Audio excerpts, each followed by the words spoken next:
Good morning again. Could you please take your seats? We need to start.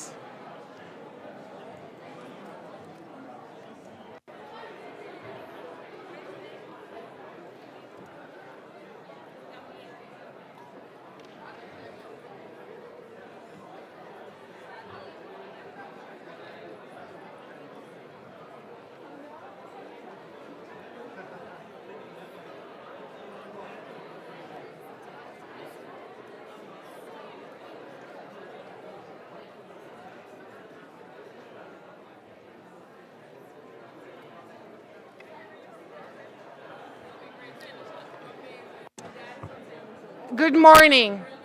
I'm pleased to welcome you all to the 2023 Youth Forum of the Economic and Social Council, and I call to order this first meeting. Please take your seats. Before proceeding to hear opening statements, I invite participants to view an introductory video of the 2023 Youth Forum. Please play the video.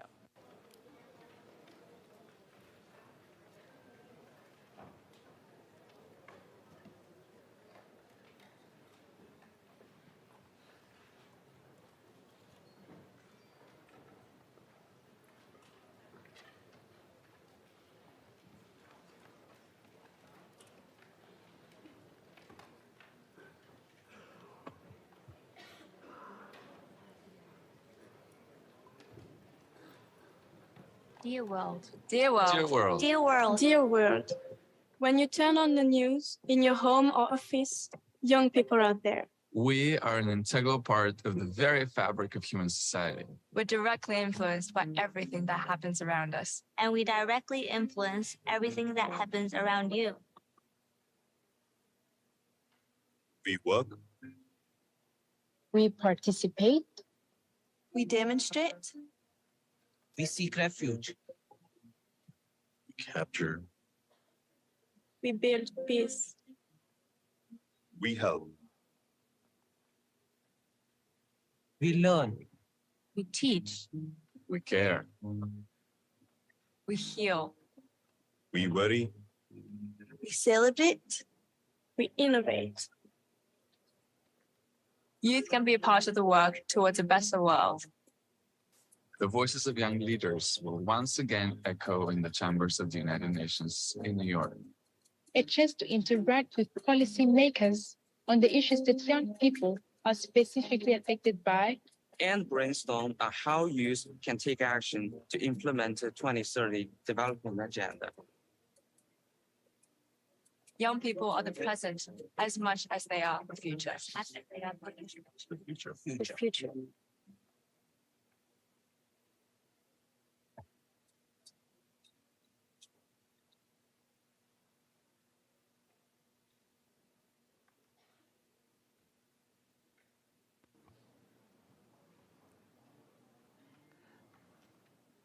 Dear youth representatives, honorable ministers, excellencies, distinguished delegates, and friends joining us in person and online. Welcome to the 2023 Economic and Social Council Youth Forum. It is great to see the chamber once again full of energy, enthusiasm, and commitment that only young people can bring. The COVID-19 pandemic may have impacted our in-person meetings, but not the determination of all of you, young leaders from around the world, to continue your valuable engagement in the implementation of the 2030 Agenda. The Youth Forum takes place during a time of conflict, compounding economic and social crisis, global insecurity, the aftermath of the COVID-19 pandemic, and the disastrous effects of climate change. The world we live in today feels less safe and less equal. Young people have been uniquely burdened by the recent shocks and crises in ways that far surpass what we had initially thought. Youth unemployment is at an all-time high. Disruptions to education and skills training are rampant throughout the world. Young people in the least developed countries and small island developing states are particularly impacted by climate-related disasters. The Youth Forum comes at a pivotal moment for all of us. We are at the midpoint of our commitment to reach the Sustainable Development Goals and the 2030 Agenda. We have only 7 years left. This year's theme, accelerating the COVID-19 recovery and full implementation of the 2030 Agenda with and for youth, means that you play a key role in shaping our future. We're looking forward to your ideas, recommendations, and solutions for a better, more peaceful, and more sustainable tomorrow on SDG 6, clean water and sanitation, SDG 7, affordable and clean energy, SDG 9, industry, innovation, and infrastructure, SDG 11, sustainable cities and communities, and SDG 17, partnership for the goals. During the next 3 days, you will have the opportunity to discuss, exchange views, network, and advance accountability to the commitments and promise we set forth in 2015. Your participation, insights, wisdom, and unique experiences are critical to the debates, discussions, and outputs of the ECOSOC Youth Forum, the high-level political forum that we're going to hold in July, and the SDG Summit in September.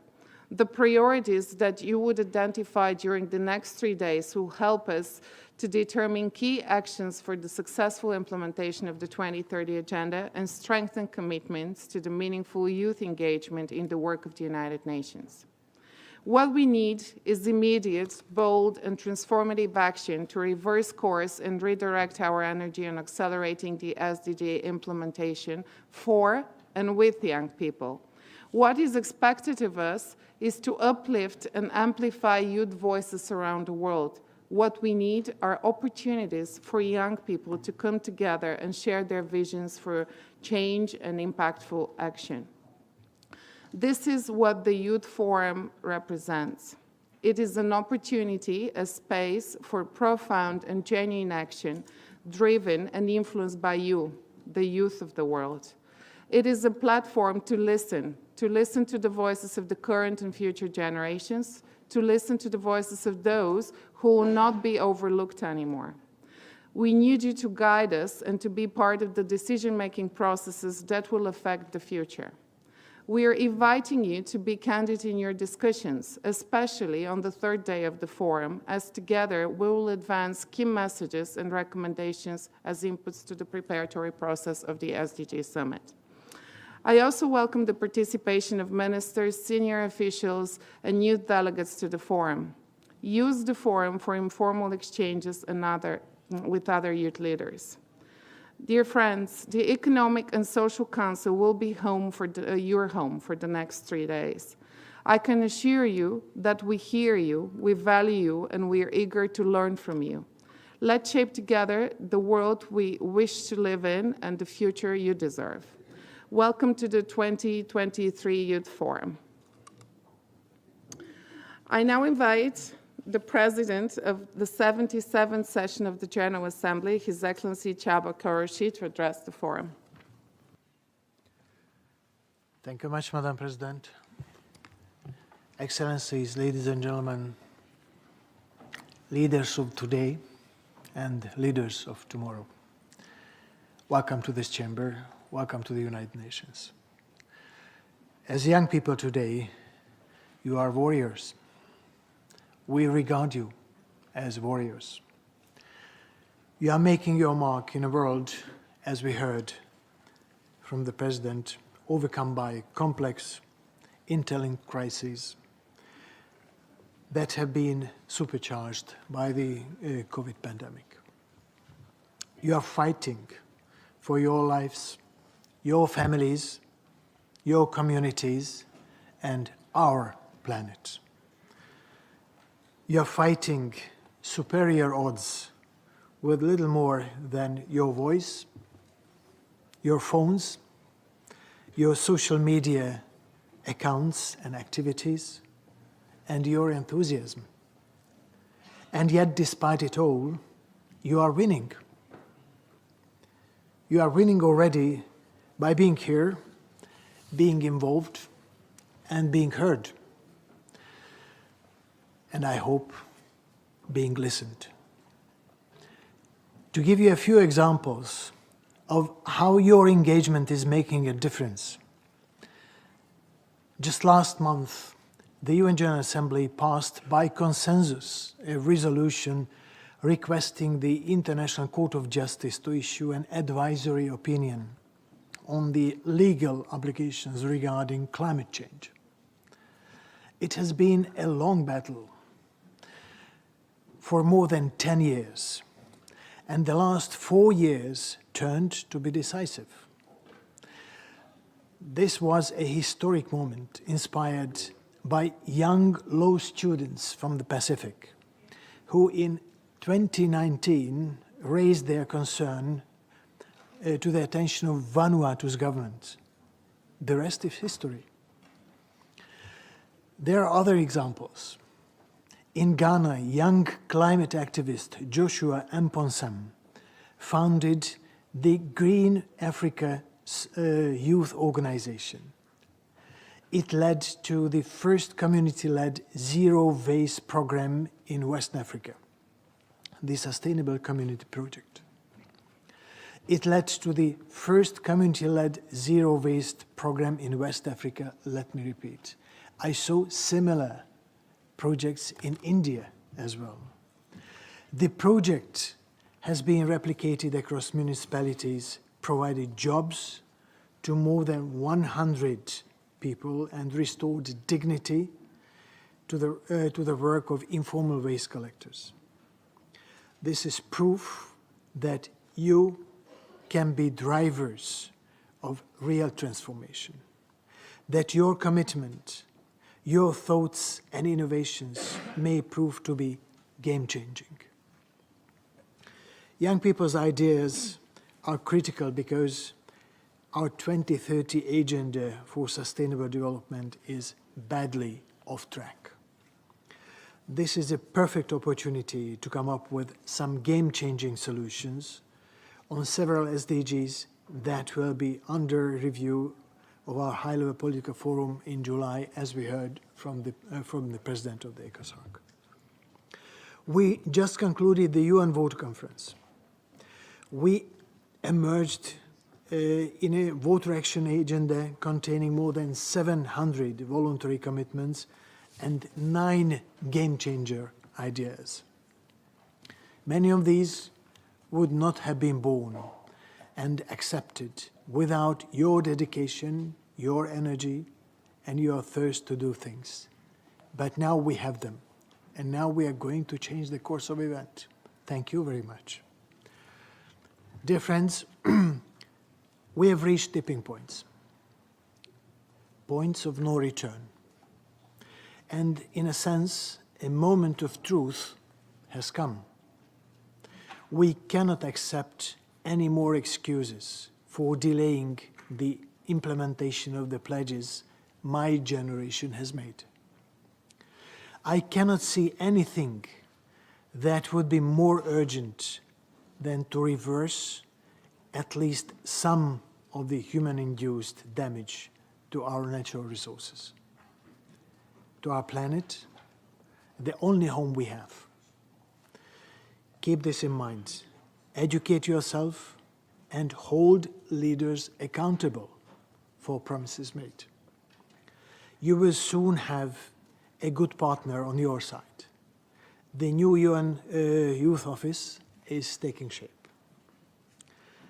And once established, this will guarantee that your voices are systematically integrated across the United Nations system.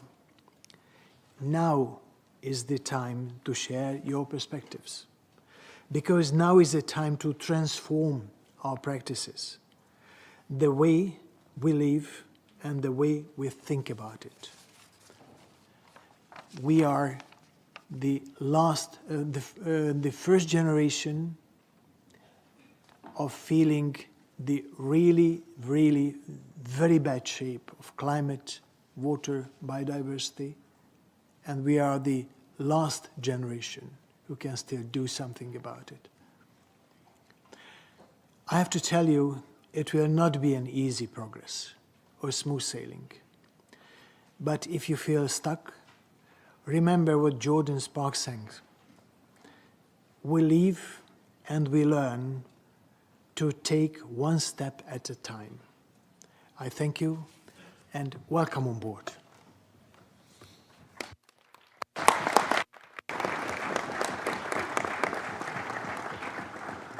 I thank the President of the General Assembly for his statement, and I now invite the Forum to hear a statement by the Secretary General of the United Nations, His Excellency Antonio Guterres. It will be via video message. Excellencies, colleagues, dear friends, welcome to this forum, especially the young people gathered here.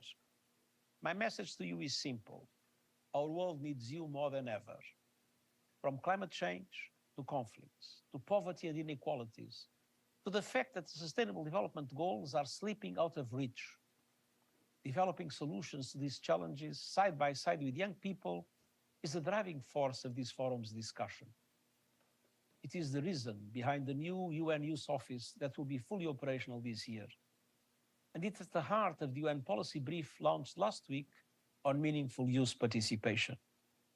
The brief responds to what young people have been telling us for years, that you feel ignored by decision makers even when you are at the table, and that you are left out of the decisions that affect you the most. The policy brief puts forward 3 core recommendations. First, it calls on governments to expand and strengthen youth participation at all levels of decision-making. That includes establishing a dedicated youth consultation mechanism in every country in the world and the global standard on meaningful youth participation. Second, it calls on member states to ensure that youth engagement is at the heart of UN decision-making processes and to strengthen critical avenues for youth participation, including this ECOSOC Youth Forum. And third, it calls for the establishment of a standing UN Youth Town Hall process and other measures to ensure diverse, effective, and representative youth participation across all that we do. At the same time, we need young people to lend their energies, ideas, innovations, and talents in the preparations for September's SDG Summit. The summit must become a turning point in the race towards the SDGs. The world is counting on leaders to arrive with concrete commitments, and this includes clear ambition on tackling poverty and inequality, as well as support for a massive stimulus package to ensure that all countries, not just those with the biggest checkbooks, can invest in SDG progress. So today, I urge you to stand up for the SDGs. Activate your peers, families, and communities. Let's shape a better future. Let's do it together.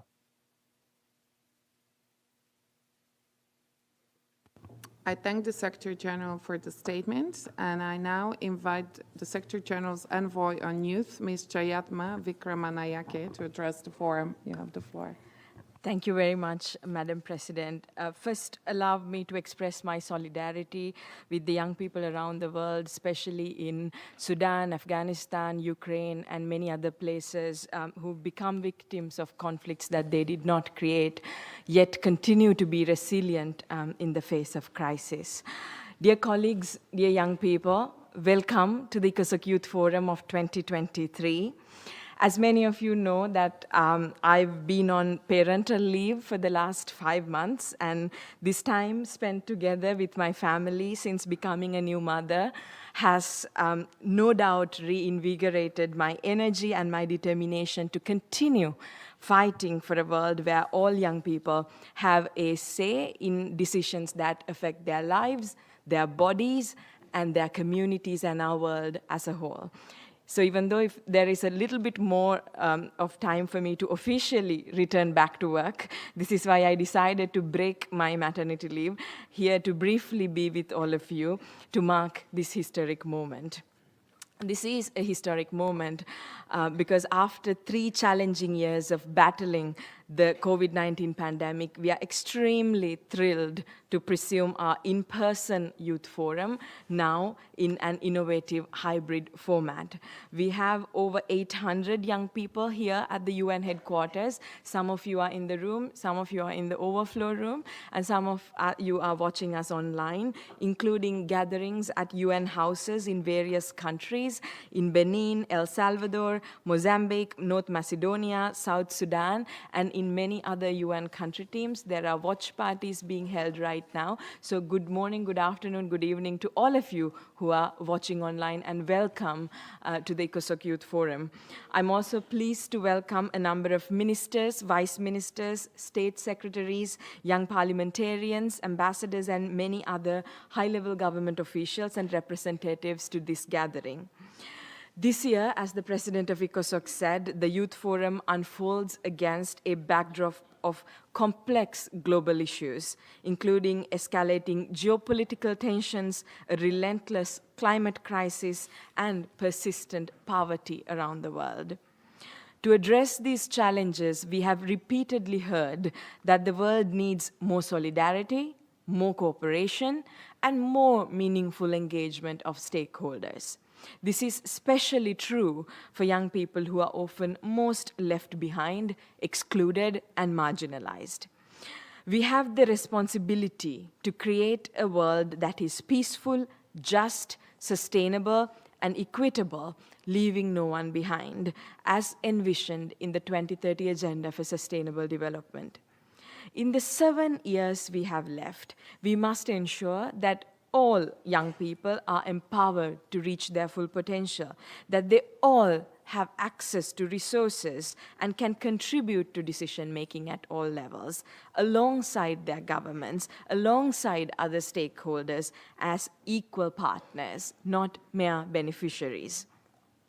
Over the last few years, the UN has taken important steps in that direction. In 2018, the Secretary General launched the first ever UN system-wide youth strategy, Youth 2030, bringing together 131 UN country teams and 50 UN entities to enhance the UN's work with and for youth.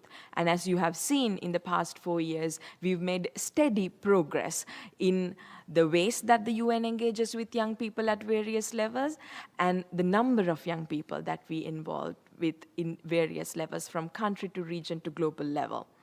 Last year, the General Assembly adopted by consensus a historic resolution on the establishment of the UN Youth Office, recognizing the important role young people play in multilateral system and ensuring institutional space and resources to amplify the work done by my office thus far.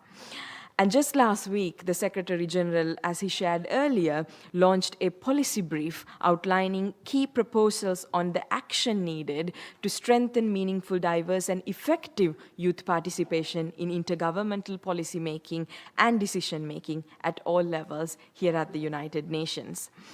As we embark on 3 days of in-depth discussion, I urge the decision makers, the ministers, the vice ministers, the high-level government representatives in this room to keep the spirit of these ambitious recommendations proposed by the Secretary General in mind and strive for concrete commitments and concrete action to deliver on young people's demands. I also urge every young person in the room and outside to join forces, utilizing your leadership to elevate and champion the diverse voices and concerns of young people in all their diversity who might or might not be with us in this room. In the words of Wangari Maathai, the first African woman to win the Nobel Peace Prize, in the course of history, there comes a time when humanity is called to shift to a new level of consciousness, to a higher moral ground, a time when we have to shed our fear and give hope to each other. And the time is now. Thank you.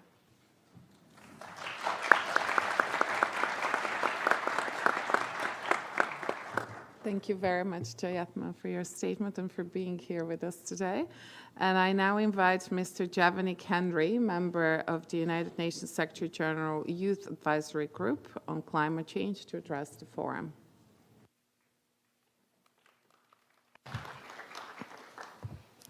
Thank you, Madam President, Ministers, Excellencies, fellow youth leaders, ladies and gentlemen.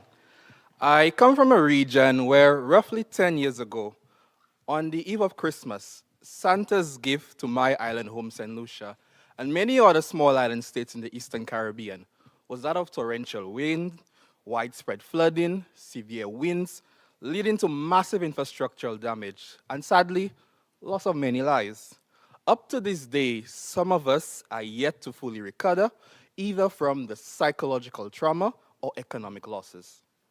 As this was an out-of-season event, it was an eye-opener to us that life as we knew it in what we normally call our paradise islands was no longer set to be the same. It was clear that climate change came uninvited to our doorsteps, breaking all doors on its way in. This was my trigger as a teenager in wanting to do something, and which is why 2015 was seen as a year of hope for us. You know, not only with the Paris Agreement, which remains crucial for the survival of our small island developing states, but also the adoption of the 2030 Agenda, which is meant to be that blueprint towards achieving a better future for all. Now, let's be frank, that despite this clear guide on what needs to be done, we are still lagging behind on achieving many of these goals. And guess who is and will suffer the most? You, me, and future generations. So then, I am still yet to understand why, instead of stronger global partnerships, we keep seeing increasing division among nations. Without peace, we simply cannot have a just and equitable world. We have nearly wasted the past decade talking about sustainability, but not truly walking to sustainability.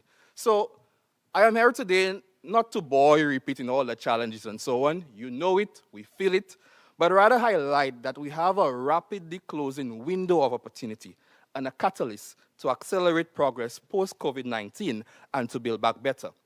We saw how during the pandemic that it inspired innovation among young people, coming up with solutions to keep us connected and new enterprises.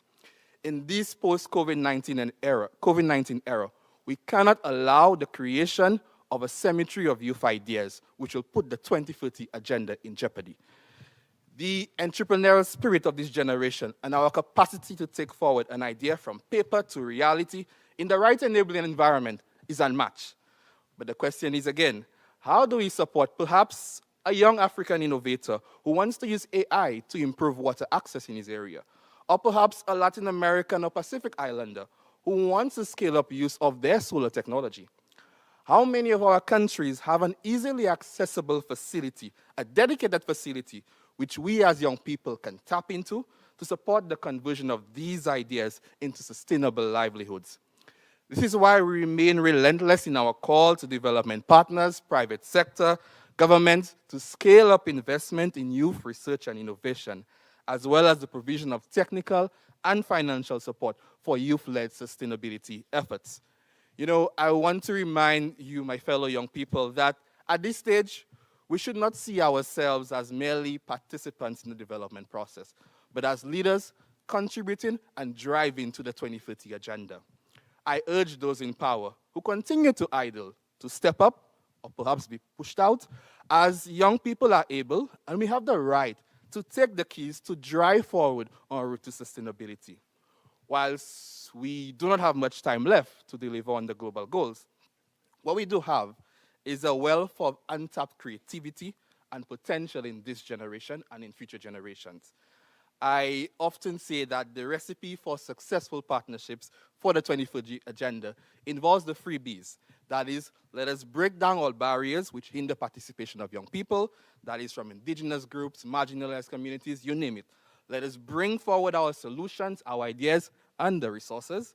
And thirdly, let us be bold in our efforts and inspire others for action. After all, we cannot do it alone.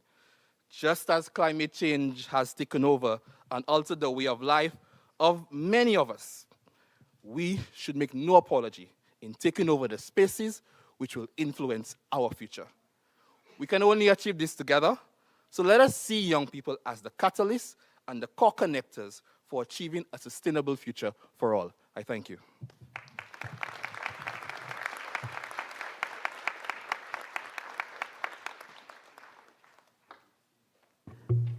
I thank Mr. Henry for this inspiring statements. And now we are going to take a brief pause to allow the podium to be rearranged for a moderated conversation, which will be led by Mr. Sherwin Bryce Peace, who is the Bureau Chief and Correspondent of South African Broadcasting Corp of the United Nations, featuring keynote messages from young people around the world. The moderated conversation will be followed by a Young Leaders Spotlight session on People and Planet, Following the spotlight session, the forum will begin part A of its ministerial session and hold its interactive roundtable on working with and for youth in accelerating COVID-19 recovery and achieving the 2030 agenda, which will be moderated by Ms. Jayatma Vikramanayake. I wish you all a very productive discussions.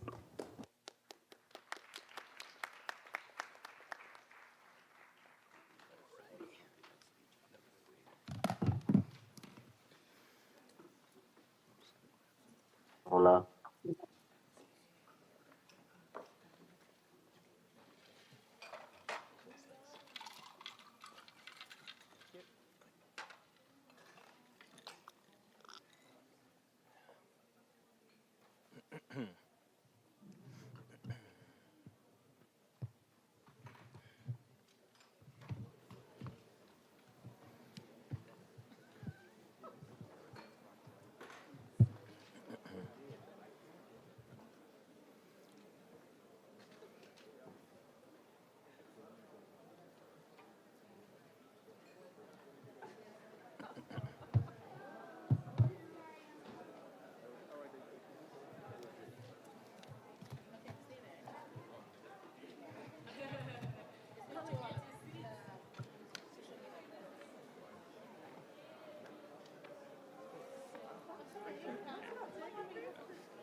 Moderating. Nice to meet you.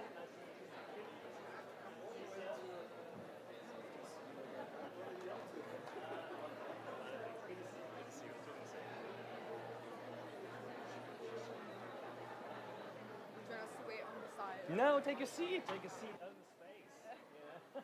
Don't be shy about it. Have you just come in for this, or are you? No, I'm based here. So I do a lot of these things for different entities and agencies.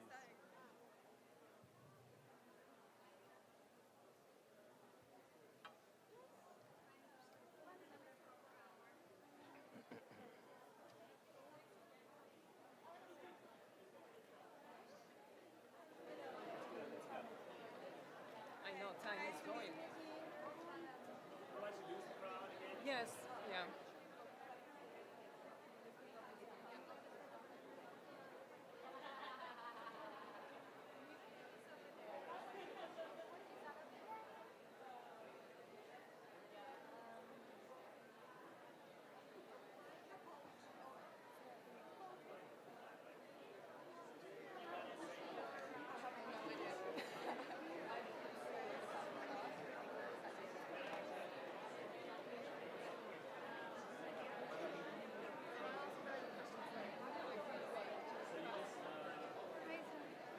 Press there.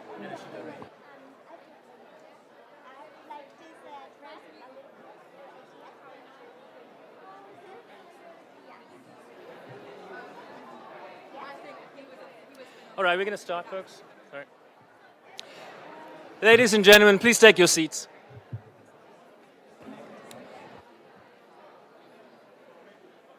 Ladies and gentlemen, please take your seats.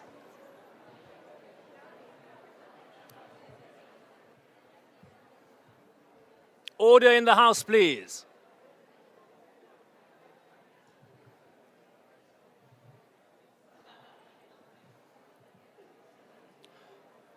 I'm going to do this one more time. Please take your seats. We're about to begin, and we need silence in the room.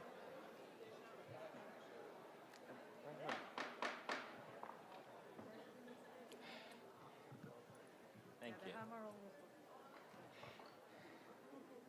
Good morning. I said good morning. Say yes if you can hear me. Yes. Say yes if you can hear me. When we talk about interactive sessions at the United Nations, it's a two-way street, so we both have to work at this together, right?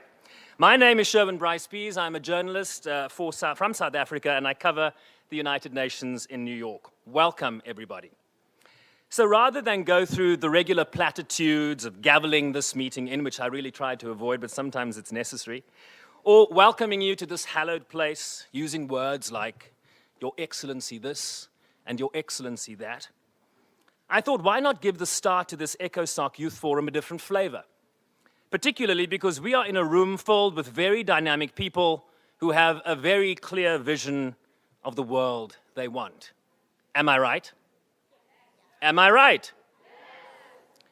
The theme of this year's Youth Forum is accelerating the COVID-19 recovery and full implementation of the 2030 Agenda with and for the youth.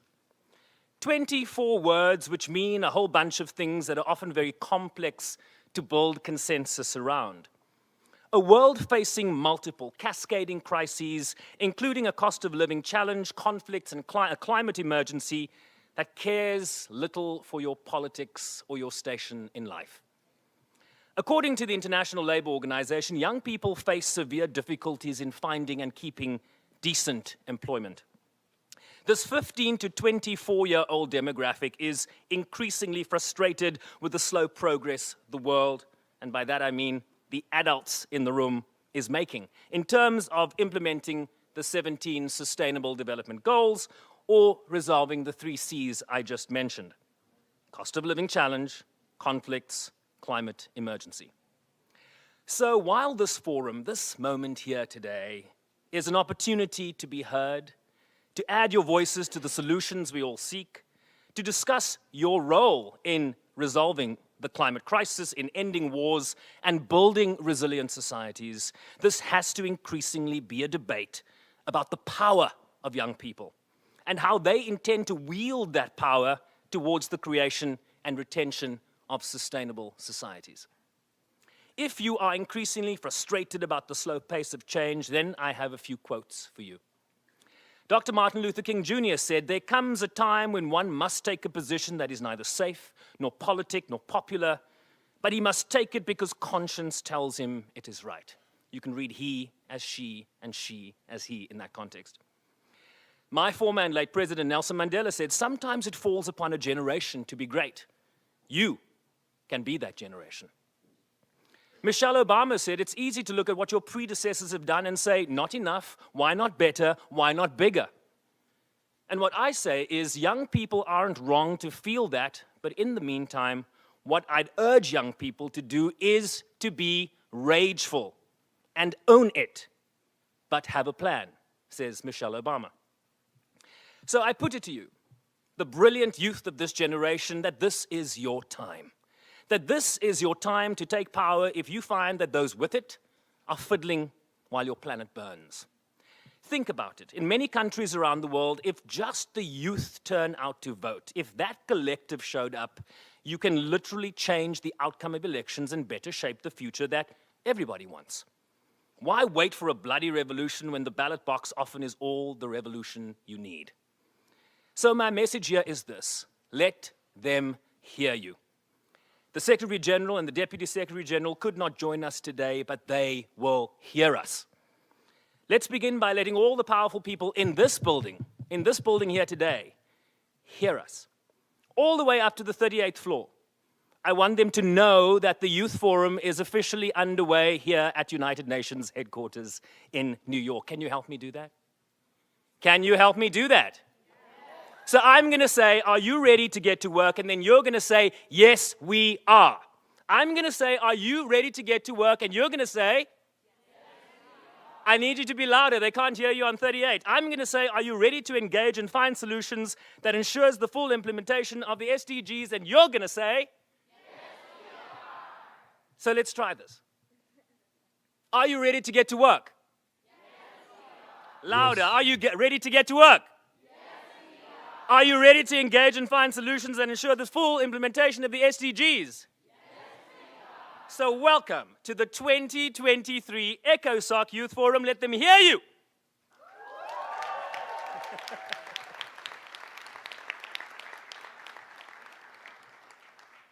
right, that's how you start a meeting at the UN, don't you think? Thank you, thank you. All right, sorry, almost tripped over there. So we have 6 speakers in this segment, and I'll introduce each of them when I pose questions to them directly. You're welcome to read their full biographies online because my introductions will be quite concise in order to maximize our time together. And they're to my right. I'm going to start with Achim Steiner. I had the privilege of interacting with him over the years, a true brains trust at the United Nations, a great communicator who also happens to be the administrator of the UN Development Programme and vice chair of the UN Sustainable Development Group. Welcome, Achim Steiner.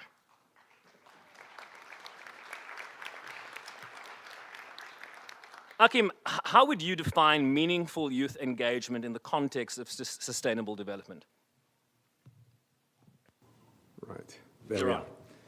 Thank you, Sherwin, and good morning, first of all, to this wonderful panel that I'm very privileged and honored to join, and good morning to all of you. And what fun to see a room come alive like you're making it come alive this morning. So thank you, Sherwin. Very quickly, my own journey of understanding, first of all, of how you move from youth to where I am today is obviously one of leaving one group and joining another and being seen precisely as such, even though you want to hang on to being the former. So sometimes when I sit here, and particularly when I meet with young leaders, the temptation is to think that we are actually in the same group, but we're not.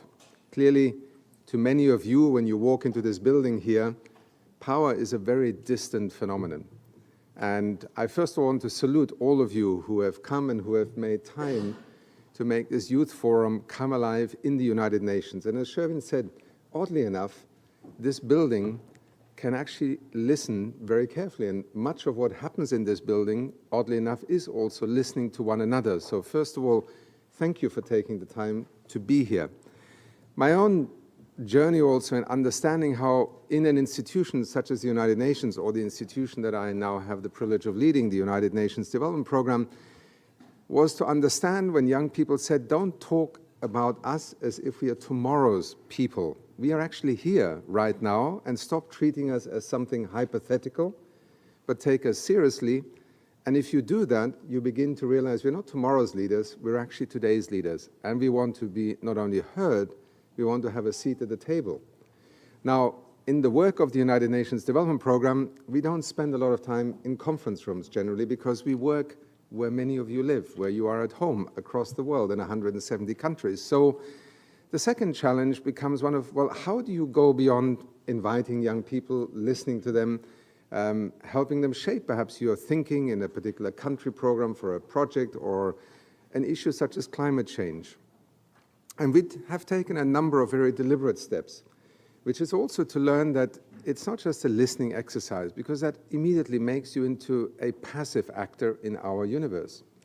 So a couple of years ago, we invested in establishing something called the Accelerator Labs in UNDP. In over 100 countries now, there are teams of people whose only task is to go out and find you. Find people who are actually finding solutions to your communities, your country's particular challenges, who are innovators across the full spectrum. It can be techies, it can be social movements, it can be environmental science, it can be land use management, it can be a question about mobility in your neighborhood, or indeed recycling and waste management. All of this is really the front line of development innovation, and in UNDP we have made a very deliberate effort to try and create precisely the means by which we can connect to those of you who are already leading the change. And then ask ourselves, what can we then do as UNDP to help a government better understand it, to rethink our own programs, to attract financing, to help change legislation? And those are then the steps that suddenly turn the relationship between young people and UNDP, their community, their government, into, let's say, a somewhat more equitable relationship. And we start co-creating. In Africa, some of you, and yesterday Isadora and I were already in a meeting with some of you who are here in this room today, we spoke about Youth Connect in Africa. It's a movement that began out of Rwanda, that UNDP was very privileged to support from the beginning. Today it attracts 10,000 young leaders from across Africa. It continues to grow. It's another way in which, for example, presidents now sit in a room and listen for hours to what you as young leaders and doers are actually communicating. Last, let me end, because I know, Sherwin, we are in a rush as always here. Let me also say to you, yes, there is a lot of talking in these halls. There are summits, there are documents. They are the patient journey of 8 billion people trying to understand why they actually need each other despite all their differences, despite all the scars that they have about history, about the present. When you look to this autumn and you see an SDG Summit happening here, I hope many of you in this room here will not fall into the easy way, which is to criticize all those around the world who didn't meet the targets and indicators. But more importantly, you will actually see why the goals matter. And I know you do, otherwise you probably wouldn't be here, but that's not enough. We need to convince the world out there that the Sustainable Development Goals aren't just some aspirational statement. They are perhaps the smartest tool that we have to be able to continue to think together, act together, and see one another in a world that is so preoccupied with basically pointing fingers at others and perhaps away from oneself. So in that spirit, let me just say, I feel very privileged to be here amongst you this morning. Thank you. You're right. We're always in a rush, but we're in a rush to implement the SDGs. And I think you touch on a very important point, right? Progress has been slow, but the world is distracted, right?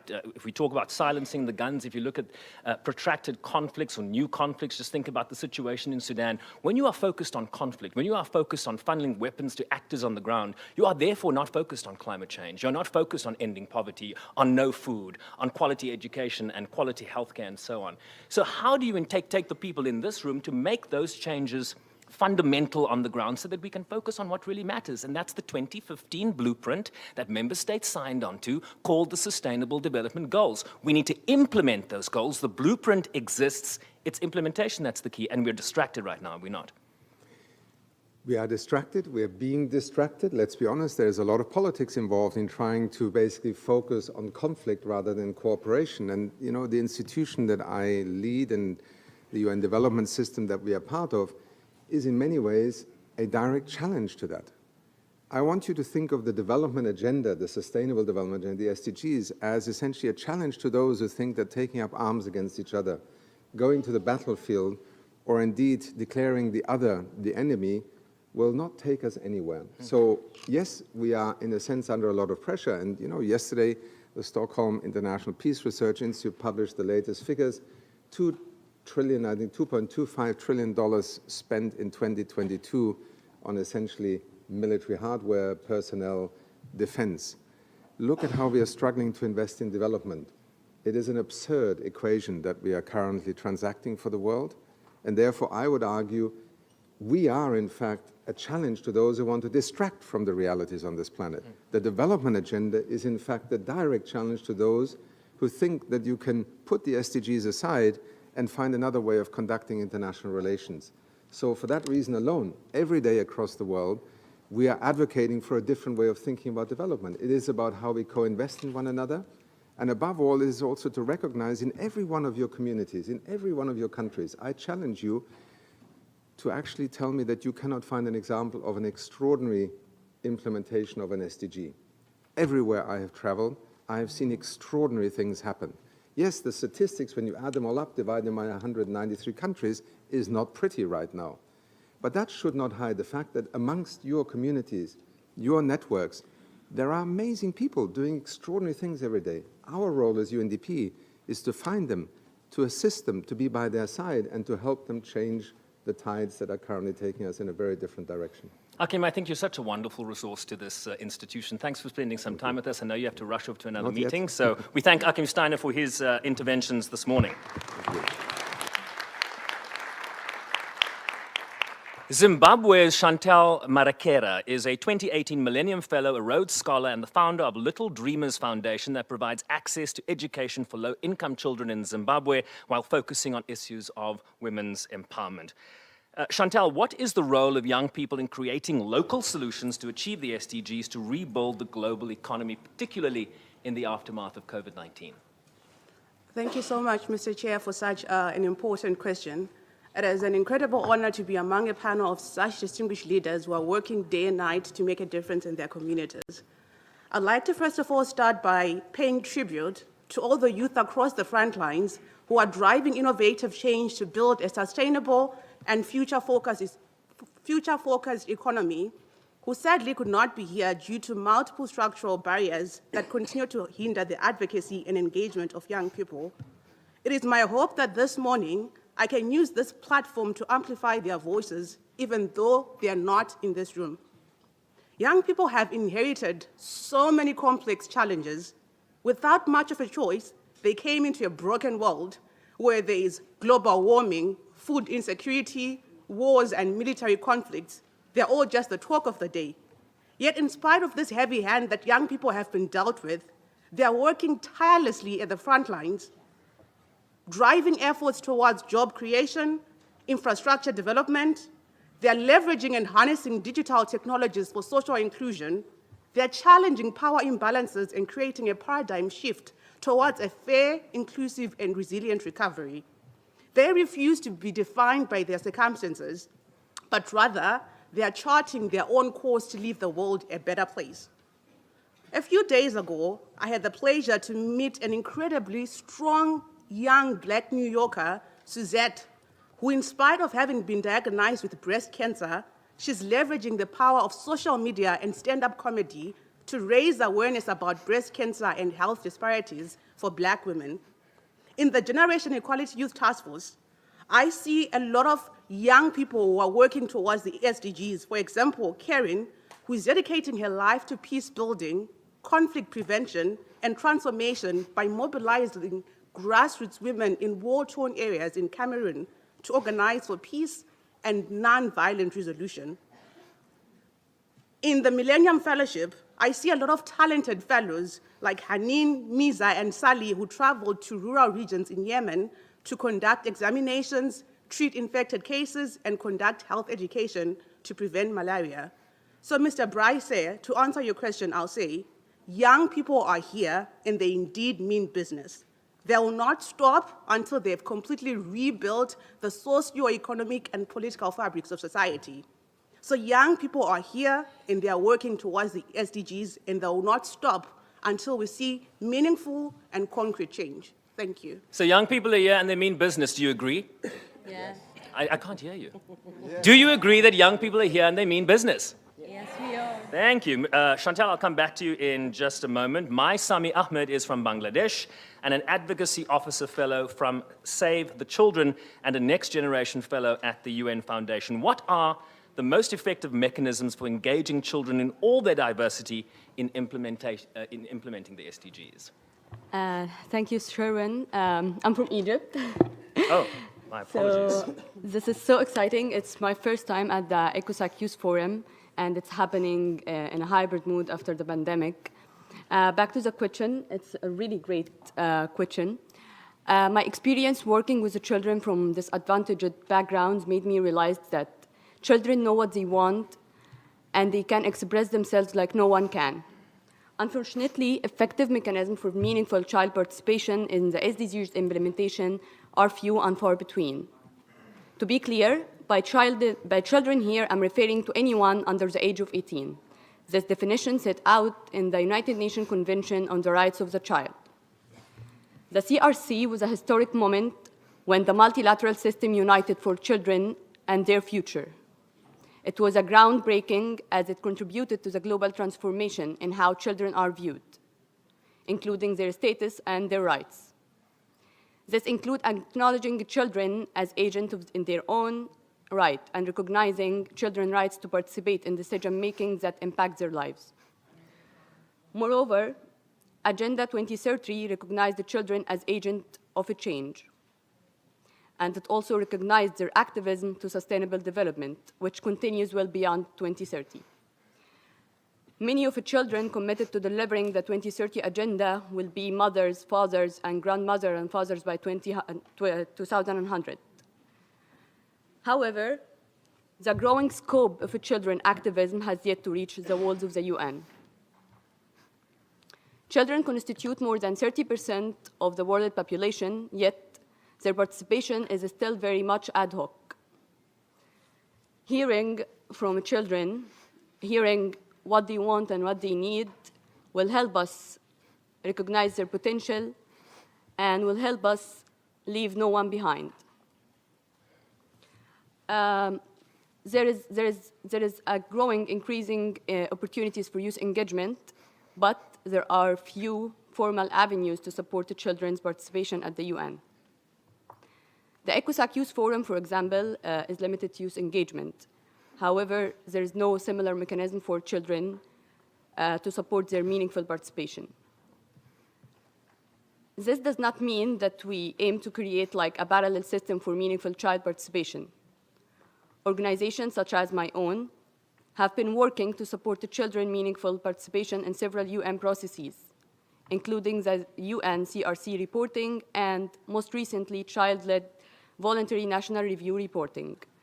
For example, in 2020 in Zambia, a child-led voluntary national review was presented by a child researcher with a formal delegation. Also, there is many opportunities where children have been supported to participate. For example, the Major Group for Children and Youth, which is one formal platform for children and young people to engage with the UN on the sustainable development. However, such mechanism faces a lot of barriers, such as lack of funding and other administrative and political barriers. Hence, it's really important to engage to coalitions and networks that reach children and young people, such as Unlock the Future Coalition, which is committed to unlock financing for young people. Also, there were some moments where children was briefers to the UN Security Councils who have shared their experience of living in conflict settings as part of the Council's Children and Armed Conflict agenda. So, I would like to share some suggestions to have more meaningful child engagement and uphold the right to participate. We need to make these informal processes formalized and institutionalized through supporting more child-led complementary reporting and ensuring children are consulted in the development of country-led VNRs. Also strengthening the legal and policy frameworks at all levels in the UN, and developing a system-wide policy on child participation and practical guidelines. Finally, I think states, UN bodies, civil societies should develop partnerships with the children that empower and involve them as an equal partner in shaping policies and decisions affecting them and the future generations. Just like we were discussing, we are not tomorrow leaders, we are today's leaders, and children are the future leaders. So, thank you, Chairman. My apologies there from Egypt. Thank you. And I think, you make a point, you talk about financing and the need for financing, and I think when you talk about power and taking power, you need money to back you when you want to take power. So we can come back to you in just a moment. Jishen Liu is the founder of Clear Plate, an AI-based app that rewards people for not wasting food. He was also named among the 2020 Young Leaders for the SDGs. As a social entrepreneur, how do you see young people contributing to the implementation of the Sustainable Development Goals while still recovering from COVID-19 and addressing particularly the impacts of climate change? Firstly, thank you for having me here. It's such an honor for me to join this discussion. So from my perspective, I think young people are critical stakeholders with at least 5 roles that can be played in achieving the global sustainable development goals. That is, critical thinkers, innovators, communicators, change makers, and leaders for now and for tomorrow. So as a social entrepreneur, I want to specifically pursue the role as change makers, because I think making change is actually not far from our daily life, because it's not a professional skill, but a mode of thinking, a sense of discovering and solving social problems. I believe young people can make change, especially by raising awareness and educating others about the SDGs, Global Development Initiative, and climate change, using their creativity, their skills, their platforms to educate others and inspire actions and behavior change. So let me just give one example of myself. In 2018, I founded Clear Plate app, aims to reduce food waste. Right now, we have nearly 10 million users in the past 5 years. Actually, this app was inspired by a restaurant where they provide some kind of cards to record the times of customers who reduce their food waste. And they will reward customers with some free dish. And this just inspired me. And I think such incentive can be amplified through internet mobile application. So I developed ClearPlate app. So on this app, people will take a picture of the plate after a meal. And we have AI algorithm to identify whether waste or not. And once finished food without waste, the users can get credits, which can be used to redeem gifts or make donations to charity meals. So our mission is to inspire and empower everyone to take actions against food waste. Even during the pandemic, our user base has been fast growing. So I think right now, it's crucial for us to inspire youth actions and really to empower them to build some connections, to make connections, contributions to the SDGs. So you can see, sometimes the trigger to be a change maker can be quite small. Problem is also a chance where we can make change happen. Where there are social problems, there can be such social enterprise that use commercial ways to solve social problems and to achieve both righteousness and profit. But even though young people are innovative, we have to admit that young people may also face many barriers. For example, we may lack access to quality education, decent work, investment, social protection, or civic participation. So that's why we need framework like UN Youth Strategy and Global Development Initiative. So as to make sure our young people's rights are fully realized, so as to enhance young people's role in the post-pandemic recovery. Thank you so much.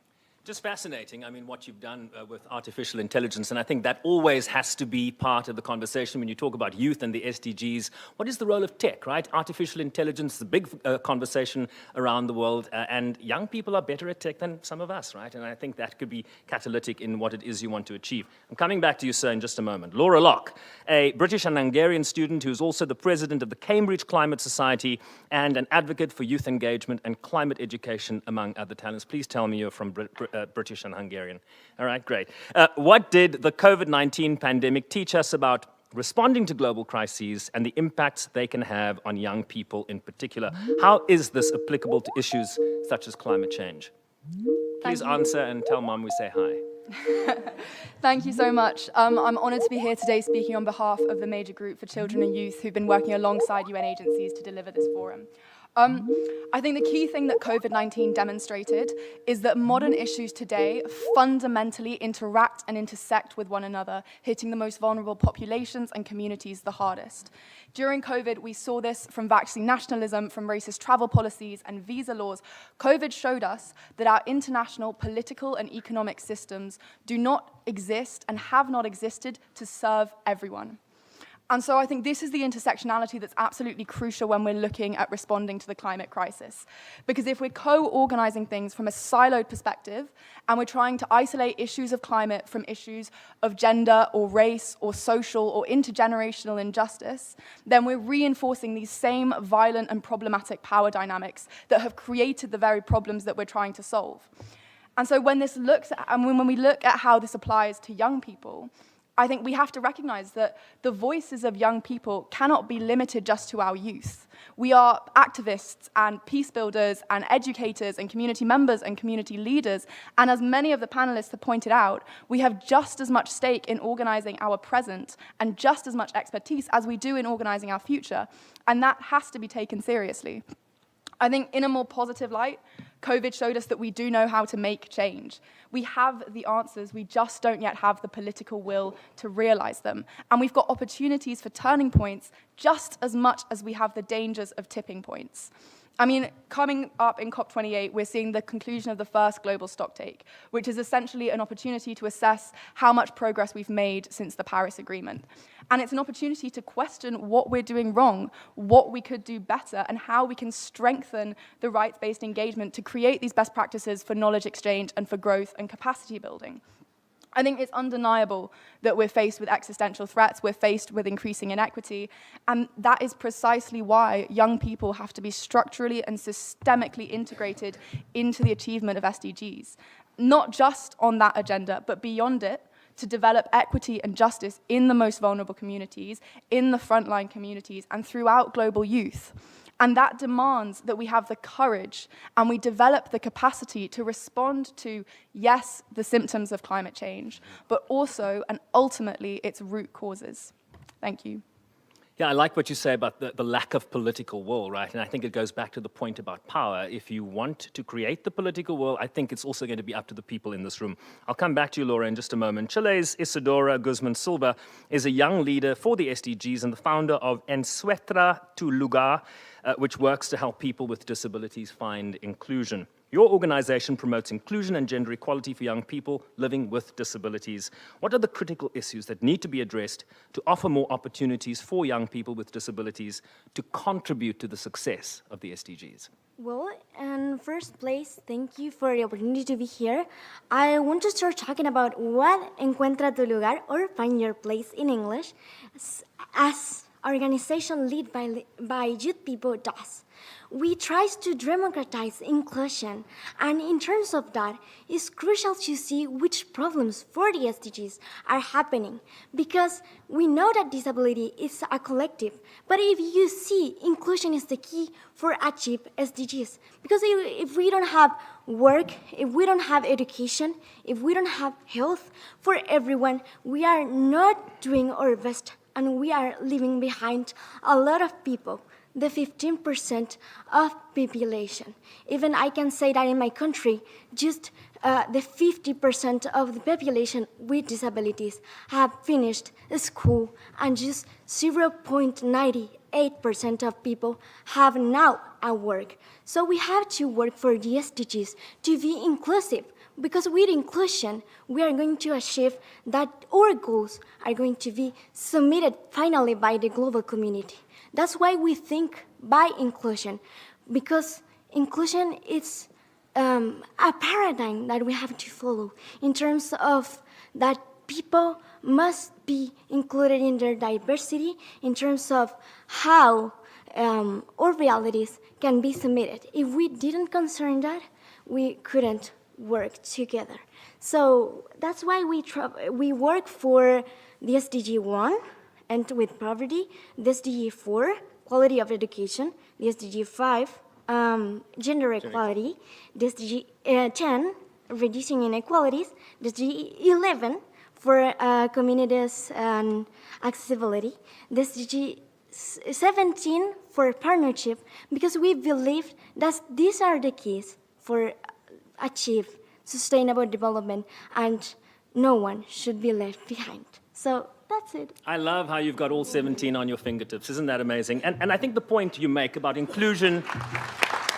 Thank you so much. Inclusion being key, the SDGs provide for that inclusion. If you deal with poverty, you include people. If you deal with climate change, you include people. If you're empowering women and gender equality, you're including those people, because if you're hungry, you're certainly not going to be concerned about implementing the SDGs. What I want to do is go rapid fire, one more question each for each panelist. You've got 1 minute to answer because we're running out of time. Chantal, based on your work with Little Dreamers Foundation and the Generation Equality Youth Task Force, what is the greatest hindrance faced by youth activists in their advocacy for the SDGs? 60 seconds, start now.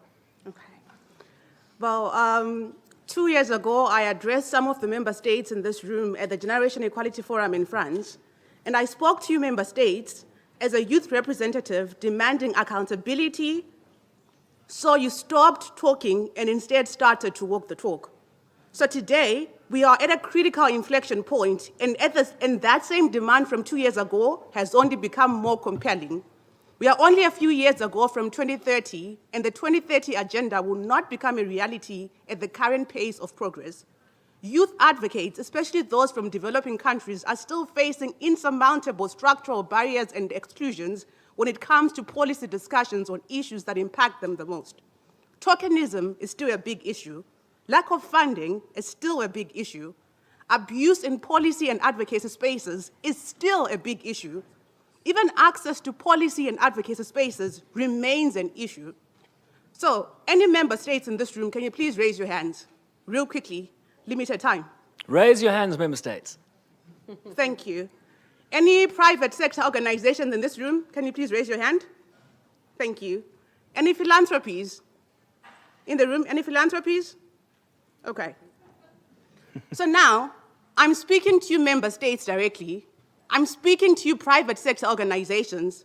I'm speaking to you UN agencies, and I'm speaking to you philanthropies who may not be in the room but are watching online. Could it be that youth are simply at the footnote at the bottom of the page? Could it be that you really don't care about the youth? I'd like to believe not. Yet here we are reiterating the same things we've been asking for as long as I can remember. I believe it's a common view among policymakers because if there wasn't, this forum wouldn't exist. Right. So I'm challenging you to create an enabling environment that allows young people to be equal partners in the quest to rebuild economies and stimulate equitable and inclusive growth. Thank you, Chantal. One last thing. Go. Yes. Okay. Taking power, I love it. As youth, we are saying this is our space, and we are going to say all the things that we need to say.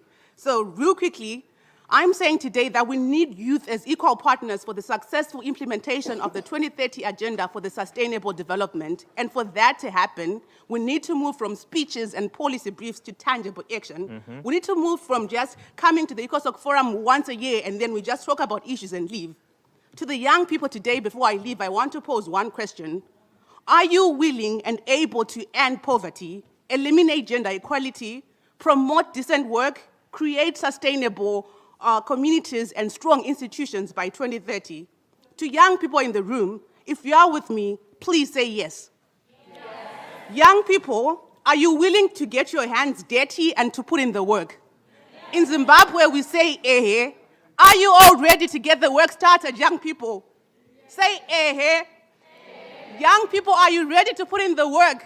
Yes. Amazing. Let's get the forum started. Thank you.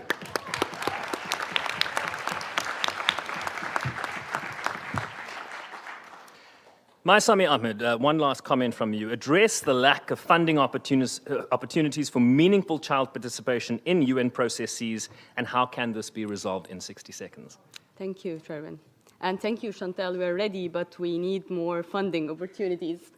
So the lack of funding opportunities for meaningful child participation in the UN is a significant barrier to ensure that the children's voices and perspectives are heard in decision-making processes that affect their lives. And to address this issue, there are several potential solutions that save the children and unlock the future coalition identified. One obvious one is to provide more flexible and nimble funding for child participation at the UN.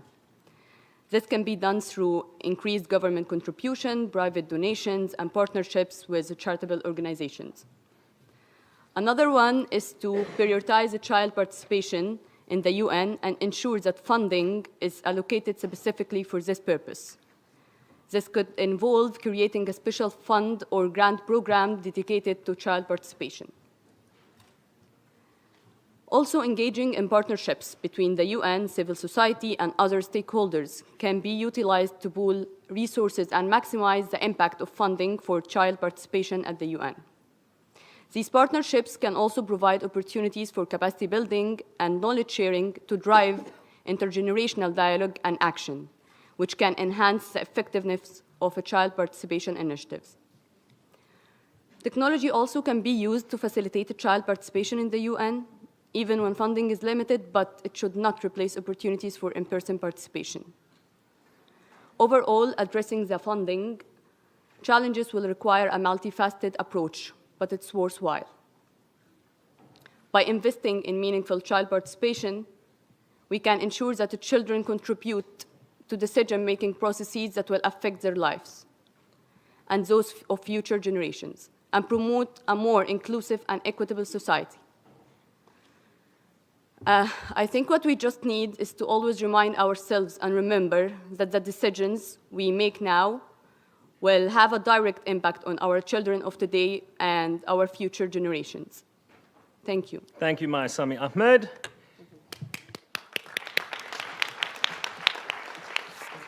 Back to China's Jishin Liu. What advice would you give to other young people who are interested in social entrepreneurship but are uncertain about where and how to start? 60 seconds if you can. Okay. Social entrepreneurship can be quite rewarding, but can also be quite challenging. So my advice is, firstly, you can start with having a clear vision and mission for what you want to achieve.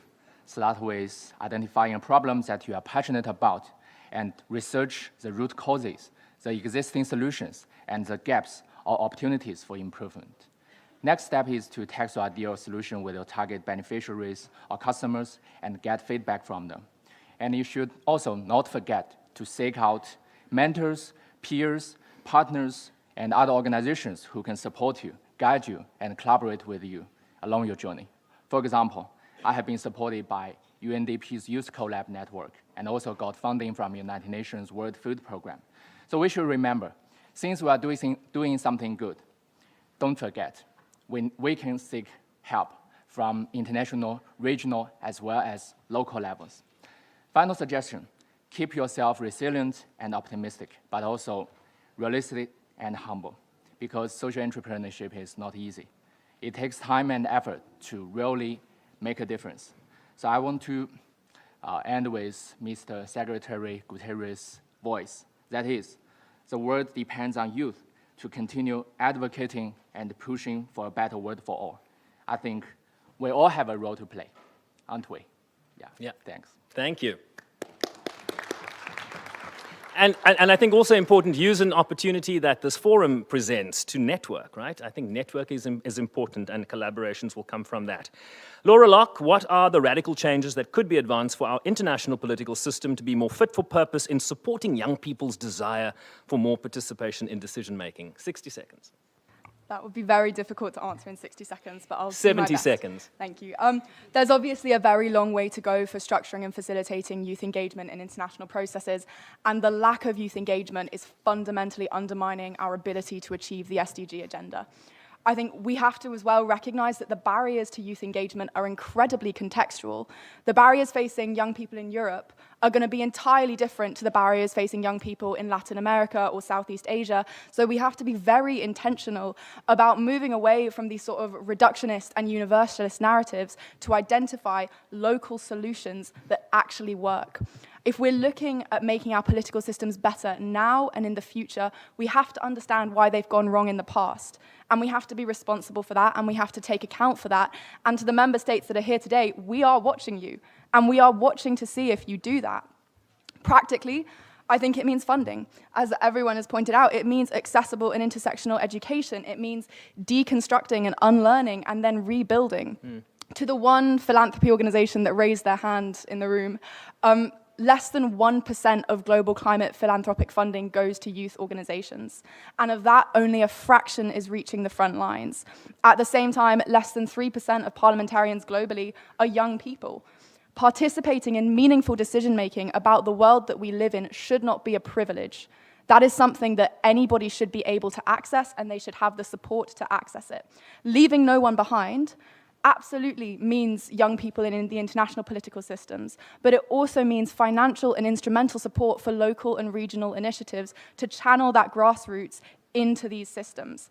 There's a massive difference, sorry, I will wrap up. There is a massive difference between getting young people into a room and getting young people into a room with the skills and the support and the training to critically engage and best represent themselves. Our needs and our demands are not identical. Youth are not a homogenous group, and that has to be taken account for. Finally, I think it's just recognizing that there is so much that we are already working towards. We need engagement beyond policymaking, beyond the SDG agenda, in our communities, in our schools and our universities and our workplaces, because we really cannot compromise on justice for youth engagement. Thank you.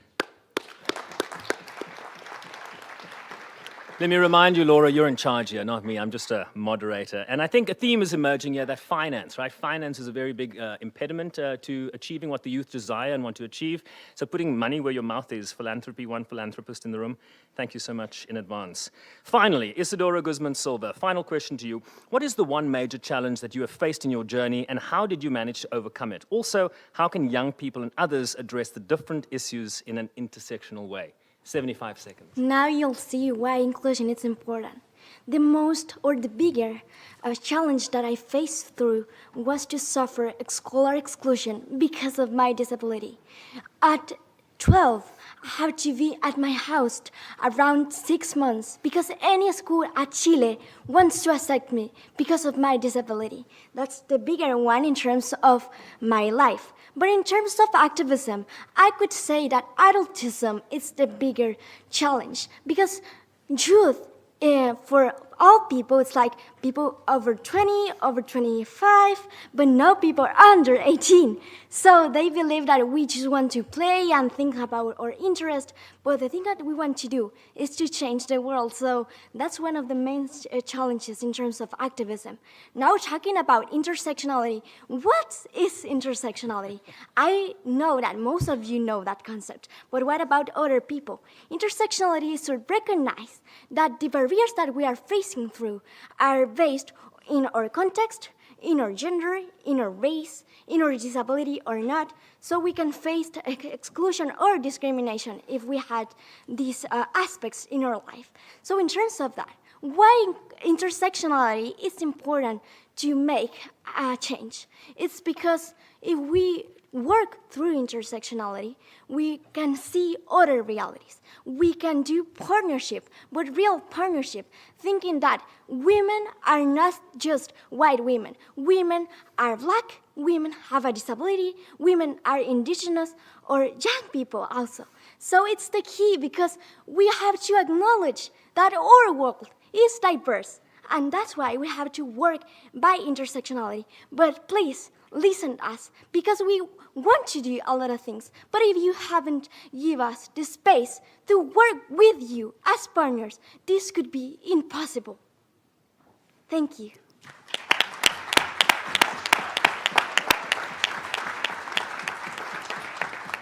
And on that powerful note is how we conclude this interactive session. Let's give it up for the 6 panelists, including Achim Steiner, who was with us earlier. Fantastic interventions. Thank you. And all that's left for me to say is good luck in your deliberations over the next few days. And it's now time to move to the spotlight session. Thanks, everybody.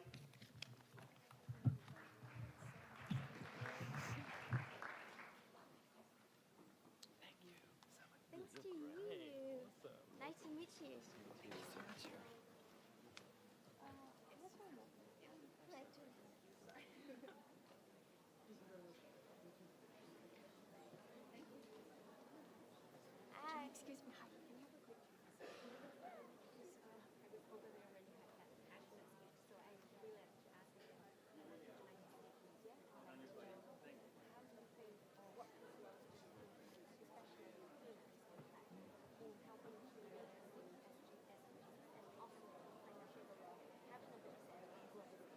The thing is that intersectionality is the key because with SDGs we can achieve our difference. But intersectionality may acknowledge that we are different.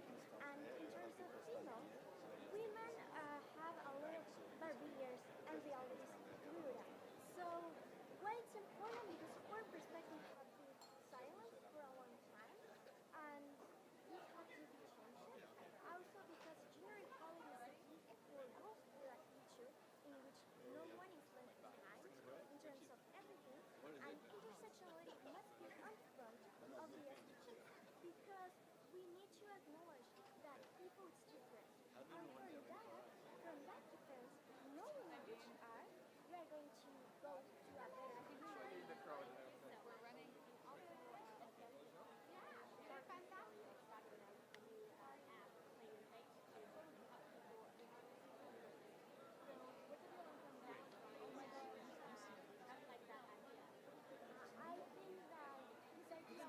Sorry, we need to wrap it up. One more minute. Sorry. It's an issue that we haven't Okay, you MC. You take it.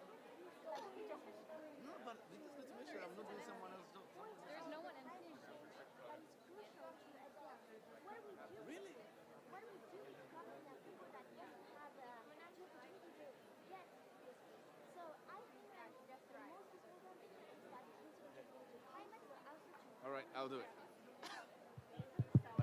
Thank you. Excellent. Sorry. Sorry. Okay, but can we also have Isadora?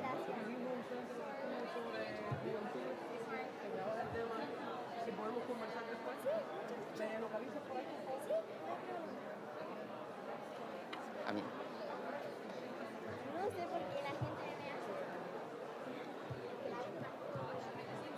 Yeah. Hello. We are moving on to the next session. So, pleading with everyone to have a seat. Can everyone please have a seat while we move on to the next session?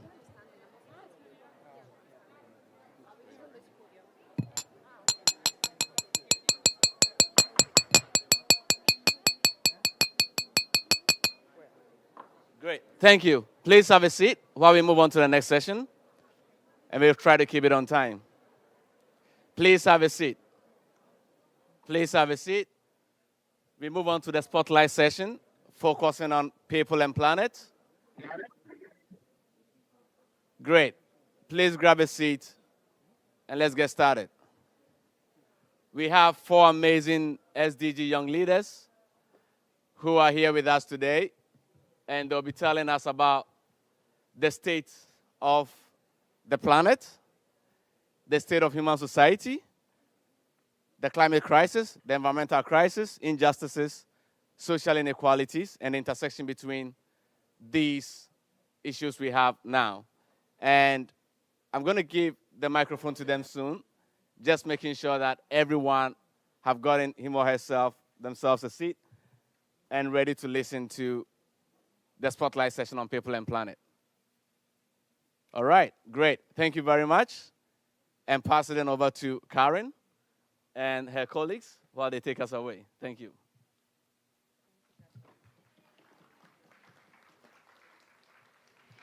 Hi, good morning, everyone. My name is Karen Wang Hanyuan. I'm from China. It's such a great pleasure and honor to be here on the People and the Planet session. Everyone in the spotlight, not just us. So it's tremendous topic. Like, we are really at a special moment after 3 years. Like, pandemic happened with almost 7% of the greenhouse gas emission reduction. But the compromise, we all know, we all paid for it. So we're here today, along with me, the SDG Young Leaders recognized by UN. We have Addie, Kermit, Gibson, and myself. Our world is really full of different sorts of distractions, not just for climate, but taking out of our attentions. Yet, admit it or not, we are really at this special moment that we have like 7 more years to go until 2030. But look at where we are. The recent IPCC report underscores the need for immediate, larger-scale actions to mitigate climate change and adapt to its impact. I personally had the pleasure to work in climate through research at Imperial College and also my startup, Climate. We are using the AI technologies to help people to access the large amount of information in the climate sector, and then to understand, to measure the problem better. Through the past couple years, we've been aware like climate change is really touching on each sector of our life and the work. And the importance of youth leadership cannot be understated. We are the future stakeholders, we're the future consumers, and then we're the future decision makers. So I'm really glad like we're all here, and then most importantly, we have much more people, young people on the planet who is not able to make it here, but hope they're with us. So for our generation, we possess the creativity, resilience, and then determination required transformation change. And today, the spotlight session is really to give a few examples of the work we've been working on. But more than that, you can join us this journey on the combating climate change. So I give it to Karen to speak about her journeys working on the climate change. Thank you so much, Karen. Good morning, everyone. My name is Karen Motodebode, and I'm from Ibadan, Nigeria. I'm a poet, an education and gender equality activist, and also one of the SDG Young Leaders recognized by the United Nations. The 4 of us are here today to talk about the most important thing that we need to act on, which is people and planet. The objective of our spotlight session is that in today's complex world, the COVID-19 pandemic has exposed the vulnerability of humanity and prompted us to reevaluate our relationship with nature and also the planet. The latest IPCC report, released in March this year, confirmed that human-induced global warming of 1.1 degrees Celsius has led to unprecedented changes in Earth's climate within recent human history, which is signaling a final warning on the climate crisis. We are going to share our stories and also efforts in addressing climate goals across the various sectors. We are going to highlight stories and actions that will foster a more sustainable planet and improve lives for all our people. Over to you, Gibson. Okay, thank you so much for this opportunity. Ladies and gentlemen at this place. So I'm Gibson Kawago from Tanzania, a climate activist working on recycling and repurposing lithium-ion batteries from laptops to create energy storage systems to power up our homes. So I will be telling you a story today.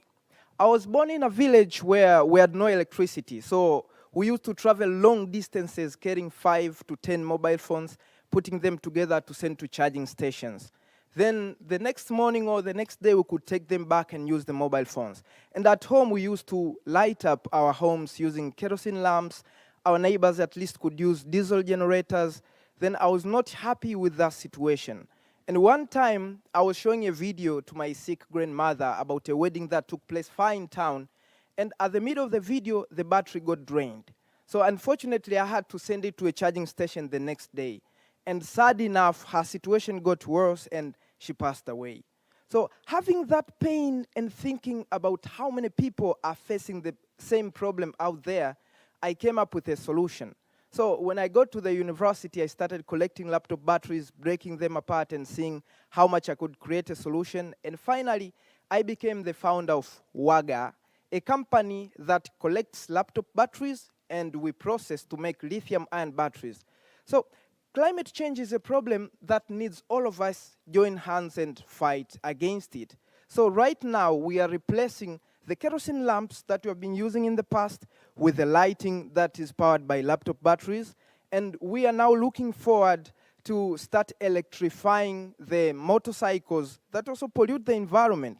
Because if we don't care right now, 10 years to come, we are all going to see the impacts. Like right now, we see in Tanzania, we have some few problems. There's increase in temperature, there are low tides, and we keep on complaining without thinking we are the ones causing the problems. So as young people right here at this forum, it is our responsibility to join hands together and make sure we act as small as we are. Because see, knowing how to do and doing, we think they're this close, but they're this far apart. Because we all here know how to fight climate crisis. But how many people right here are fighting against it? How many? So I would like to urge you one thing. If we want to unite and fight against climate problem, can we all raise all two hands together up? That we want to fight against climate crisis. When I say no to climate crisis, you say ndio, which means yes in Swahili. So all of you say ndio. Say no to climate crisis. Thank you so much.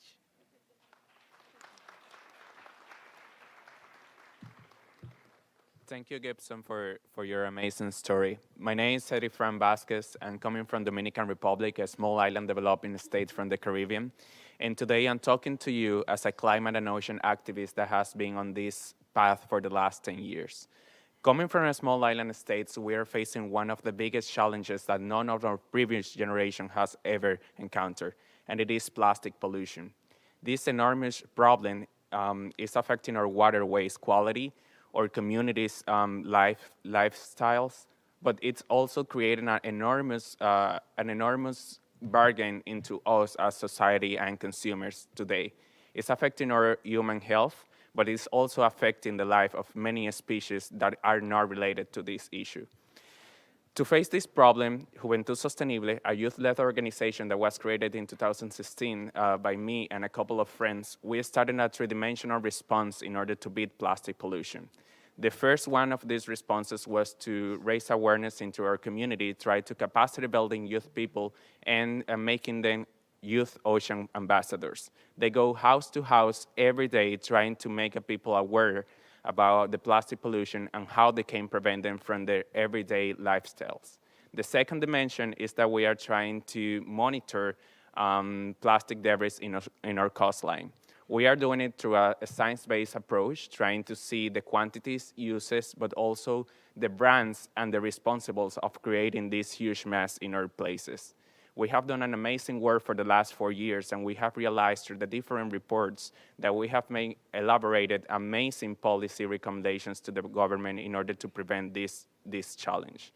And the third dimension we have been facing is also advocating in public policies. We have been working with the government hand to hand in order to see how single-use plastic prohibitions and ban can be developed into the countries. And right now we're into that good phase so our people or young people can understand why this problem needs to be addressed. We, as young people, are trailblazers, change makers, and ground blazers. But we need everybody's help in order to make this change and to make the work for the SDG agenda, especially for beating plastic pollution, possible. Thank you.